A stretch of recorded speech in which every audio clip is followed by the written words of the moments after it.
心架一路，肘底看拳。好，接上式双推掌。好，右胯松沉，合左胯，身法左螺旋，身法左转，右手逆缠前蓬，左手过左膝上领手，身法尽力向左螺旋，松右胯，身法回正，放松螺旋下沉相合。好，对象。三换掌。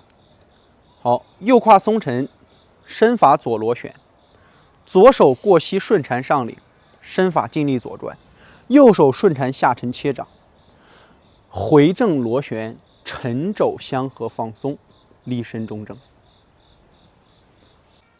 好，同学们，肘底看拳呢，从套路外形上看起来是非常简单的，对不对？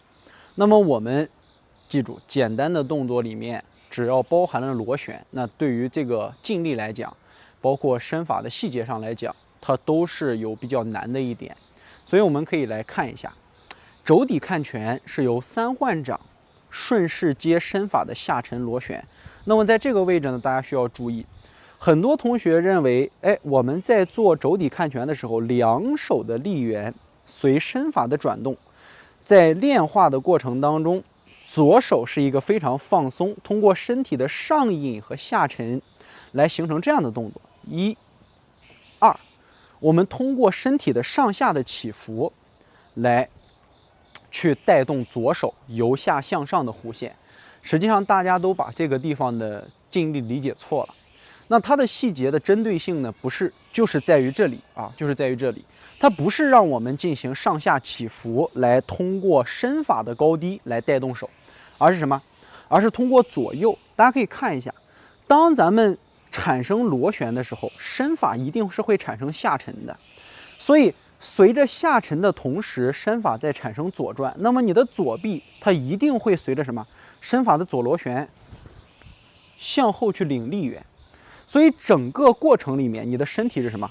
也是同样的，和咱们上节课讲的三换掌是如出一辙，把小肚螺旋作为主体，你的手臂由上向下劈掌，不是靠你的身体往下坐沉，或者往下砸肘的时候，也不是通过身体的迅速下降而产生的力，而是通过什么？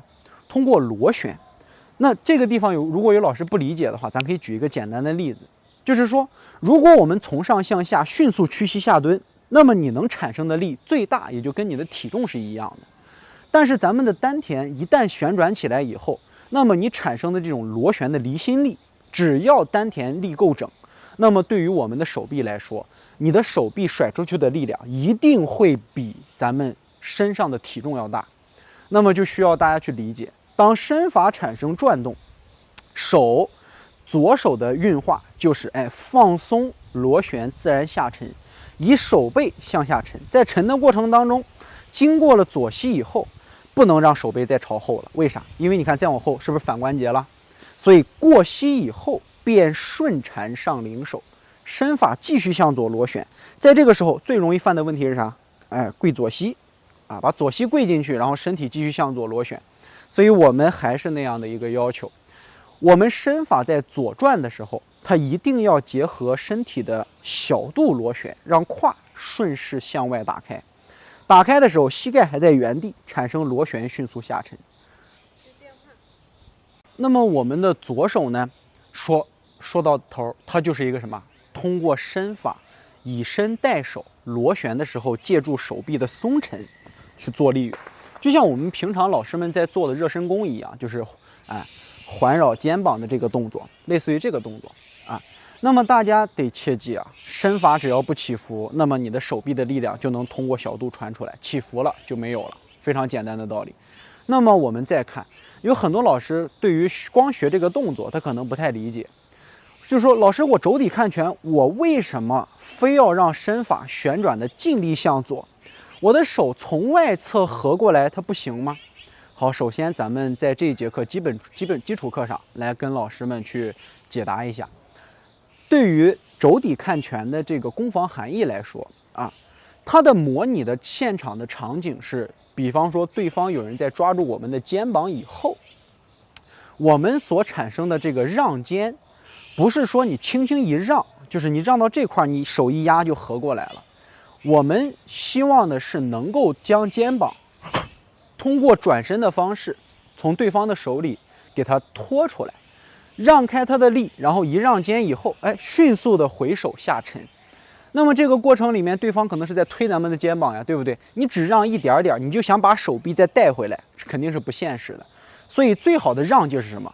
落空，对吧？引进落空，在被推到肩膀以后，咱们迅速的松胯螺旋，看到没有？身体整个让成平行于左侧的这个身法之后，对方的手会推空掉，随后我们再砸肘相合，这个过程里面才是符合引进落空的阶段。要不然大家想一下，你在推我，我身子都没有让开，我还想回手去砸你，肯定是不现实的。那么你看，我要让到这儿，我再回来，不就相当于没有落空这个力吗？所以大家要切记啊，肘底看拳实际上是一个身法，尽力的向左螺旋形成的一个平面来让空，你迎面受到的力才形成了一个向后的力源，并不是说我们以摆手下沉为主，知道吧？让是第一个先达到的一个目的，回身砸肘才是以退为进的身法运化，明白了吧？那我们有了这个左手的力源以后，我们再看右手。那之前都跟大家讲过，但凡这个中线产生螺旋，那同理，咱们的右手呢也是会相应的与身法的螺旋形成与左手的前后螺旋的对拉。那在这个过程里面，右手的膨劲儿就是随咱们身法的左转，顺势的向前下沉劈掌，两手你看，顺势向前下沉劈掌，它就是靠什么力量来的？身法左转，左肩向后，右肩向前。